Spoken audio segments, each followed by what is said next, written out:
I aspire to become like Aryatara.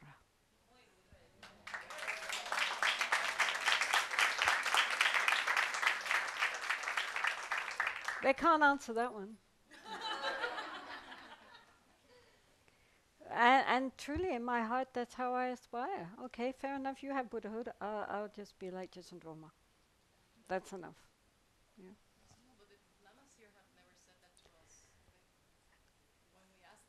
Mm. They're frightened too because look, most of their students are female. If they said women cannot get enlightened, they'd be taken out and lynched.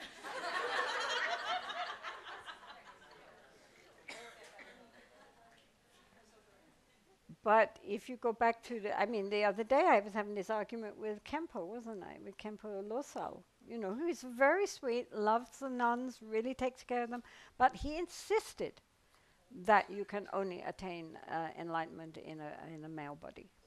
It says so in the books.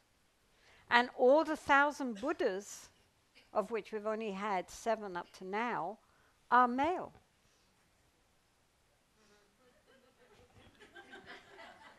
So this is why, I mean, in all Buddhist countries, including Korea and Taiwan and Tibetans, there is a prayer to come back in a male body. All the nuns say it very devotedly. If you ask most nuns or women in the Tibetan tradition, do you want to come back in a female body? No, no, no, I want a male body. Because the opportunities in a male body are so much greater than up until recently they have been in a female body. Even the sister of the Gyawan Karmapa said, I never want to come back as a female again. They don't listen to us, she said. And I said, all the more reason you got to come back as a female. You know? If we all desert, then what? You know, we've got to be strong and come back and help the women. There's enough men helping the men.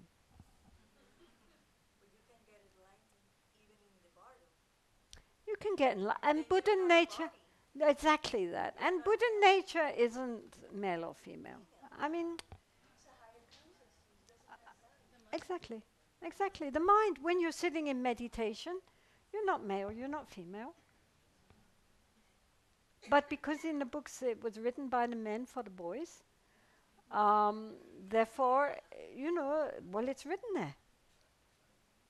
So this is then this becomes, and because, to be truthful, if you were born as a female in those kind of societies, it was a misfortune because you didn't have the opportunities that the men had. And you could see that, you know? I mean, the boys had all the opportunities, they could get educated, they could go forward, people took them seriously. But, you know, for the girls, it was a struggle the whole way.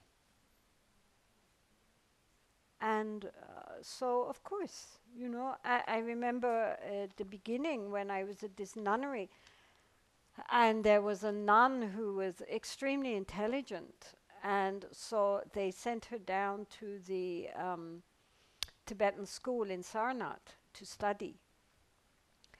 And she was the only girl in the class in those days, the only nun there, and all these monks and tulkus. And every year she came top of her class. She beat all the tulkus, all the monks. But after 2 years, she was told, okay, that's enough education for a nun, now come back. She was heartbroken. But, you know, she had to come back. 2 years education is more than enough for a girl. So of course you want to pray to become reborn as a male. How could you not? But now things have changed. You know, they're not perfect, but they're much, much better. And now there's no reason. If you come as a male, well, that's wonderful. If you come as a female, that's also wonderful. Makes no difference anymore. And this is what surely was the Buddha's intention. He always, the Buddha, even in almost his last breath, he said, as long as the fourfold Sangha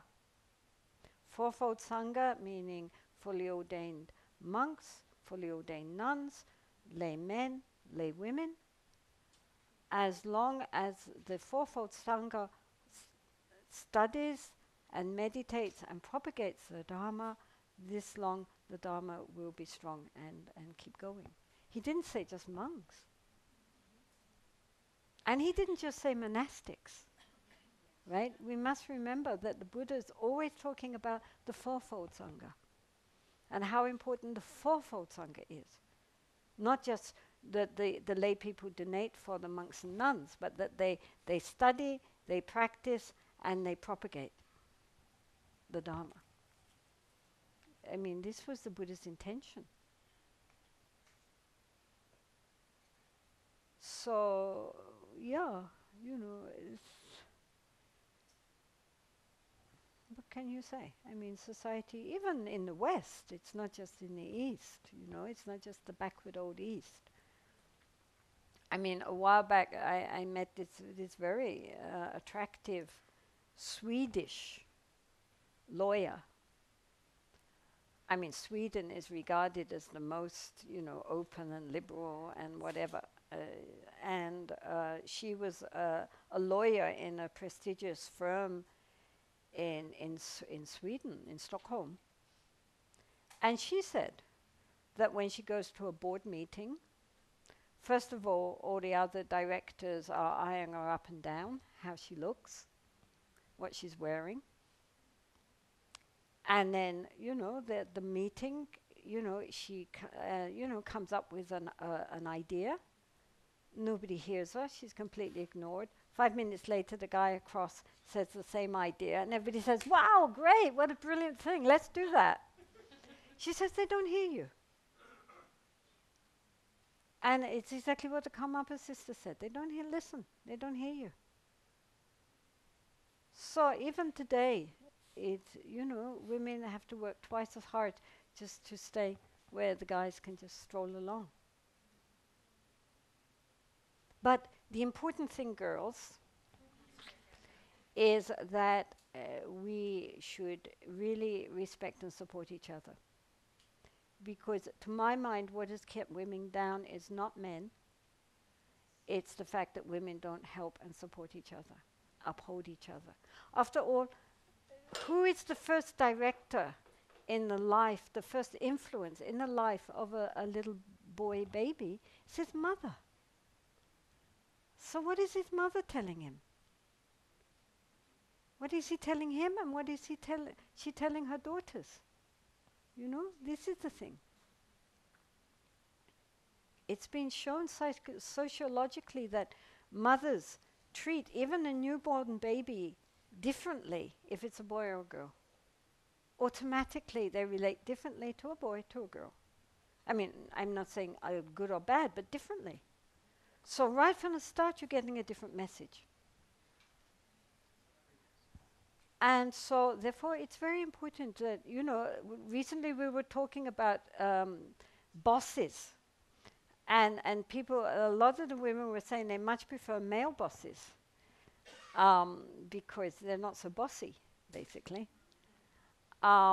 And they were saying that there are two kinds of female bosses. Those who are really very cooperative and good to work with and very supportive of their staff.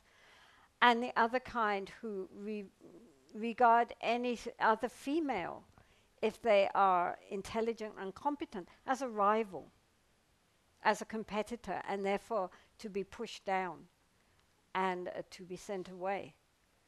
And so while we have that attitude, you know, no wonder we don't flourish. You know, women really have to support women, and you know, that way we stay friends with everybody. But you see it all the time, you know, if you're a group of women and then a man comes in it, it's like the cockerel in a chicken yard, you know? Which is very sad in a situation where every women nowadays are highly educated and have a lot of autonomy. So again, this is one of the nice things about Sakidita, is that the women there all appreciate and support each other, and there's no kind of competition and rivalry and putting each other down. they come together in harmony, as the Buddha wanted, that we should all stay in harmony with each other.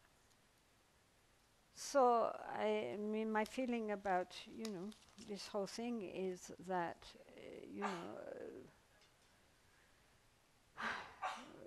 we need to all hold hands, basically.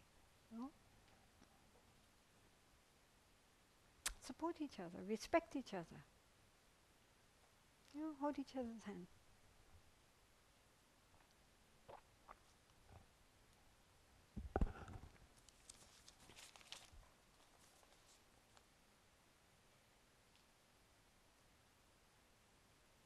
Well, this is what we've been dealing with. How to bring into everyday life that which is learned through special insight meditation, and how does one bring it to the heart so it flows naturally with compassion at all times. Practice. It's like anything. At the beginning, it's up in the head. We intellectually understand. We intellectually can experience. But if we keep going, then eventually it goes from the head down into the center of our being. And then we become it. So that then compassion does flow spontaneously. But in the beginning, we have to remind ourselves. We have to keep practicing. It's like anything. I mean, if you take a musician, right, a great musician, when they play,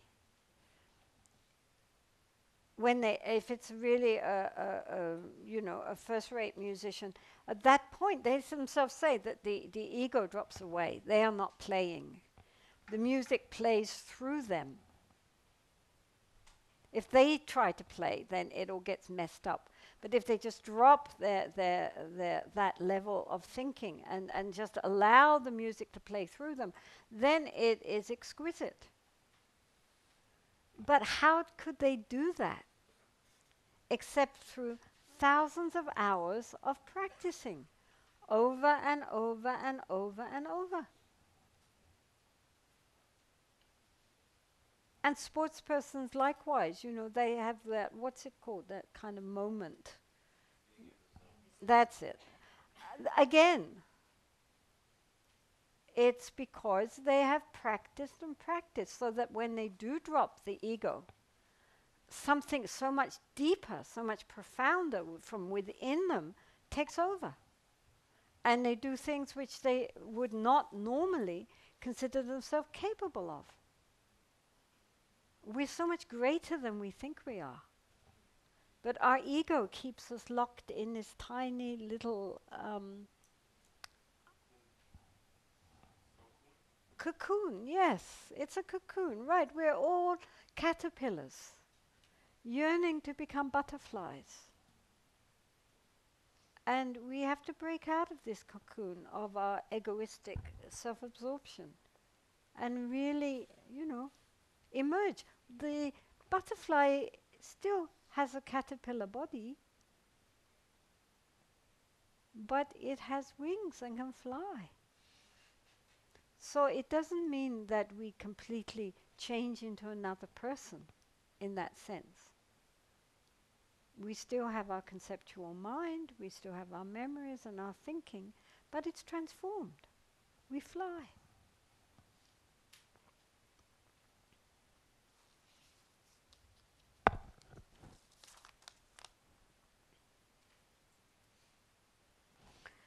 After much time spent in meditation, I feel my body mass and muscles is diminishing. Are there any other physical practices besides prostrations? Well, everybody knows. Exercise. I mean, of course, yoga itself, hatha yoga, was the point of hatha yoga was not to make the body beautiful, but to make the body ready for sitting in meditation. So not only the outer forms of our muscles, but also the inner channels and the breathing, so that when we sit down to meditate, the body is completely attuned. So we can sit without being disturbed by all, you know, our aching backs and hips and knees. So yoga is a very good practice for anybody. Our nuns do yoga. They do half an hour yoga every morning before breakfast. And even though most of the time nobody's supervising them, I mean, for all the years since they started more than 10 years ago, they carry it on. And as nuns come in, they teach them how to do it because they recognize it. It's very important. They spend all day long sitting and studying their text. They need exercise. Tai Chi, Qigong, Pilates, anything which exercises the body, go to a gym. I mean, there's nothing wrong with, you know, pedaling away. I mean, my Lama Kamta Rinpoche, he has a treadmill and a cycle machine, you know. And the Dalai Lama gets on the treadmill every day. Nothing wrong with that, you know. We have to take care of our bodies because if our bodies get sick, then we will not be, it will be more challenging to practice sitting. So of course we must take care of our bodies. And whatever particular exercise appeals to you, some people like running or jogging or swimming. You have this wonderful ocean. Yeah, get out, get off your meditation seat and run. Definitely. I mean, it's important to keep the body exercised. I think we will leave it there and dedicate.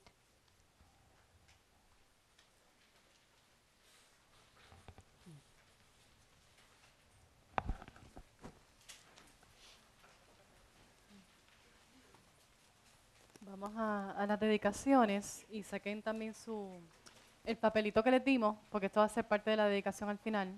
El papelito de la oración de larga vida de Tenzin Palmo.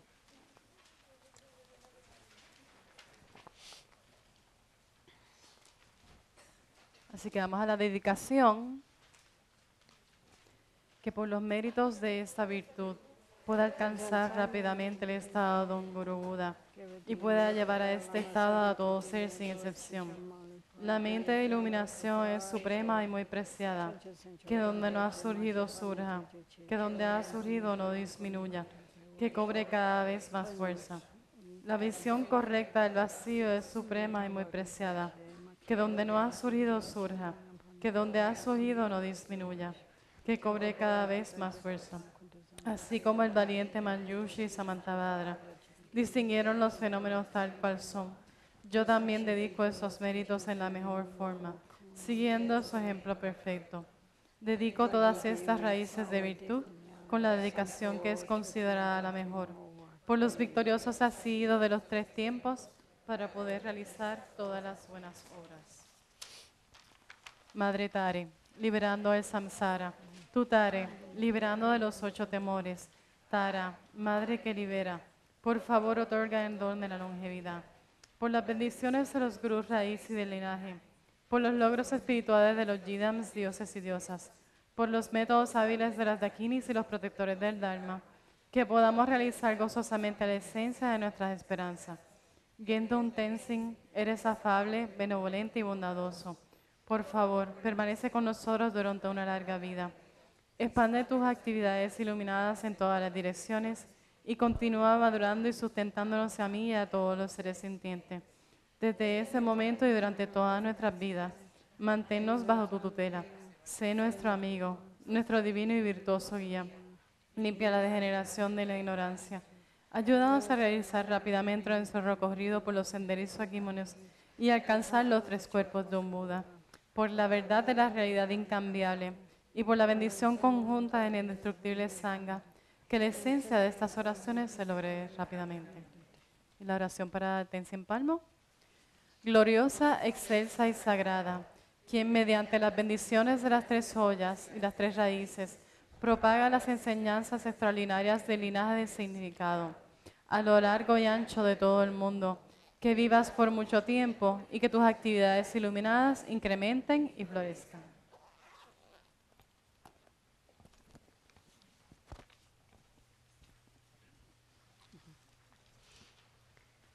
So thank you all very much for sitting here so patiently. I hope that something that has been said in all this chatter will have been useful for you. And thank you so much. Sunma, Eileen and I have been so happy to be here in Puerto Rico. And you should be proud of such a lovely country and such lovely people inhabiting it. So really may the Dharma blossom here and be of benefit to many beings. And thank you so much. Thank you, thank you. Most venerable teacher, Tenzin Palmo, we are immensely grateful for having accepted our invitation to visit our country and particularly our spiritual community. Also, thank you for sharing with us your experiences, your wisdom, and especially for your incredible advices in regards to shamatha meditation and on how to allow our true compassionate nature to arise.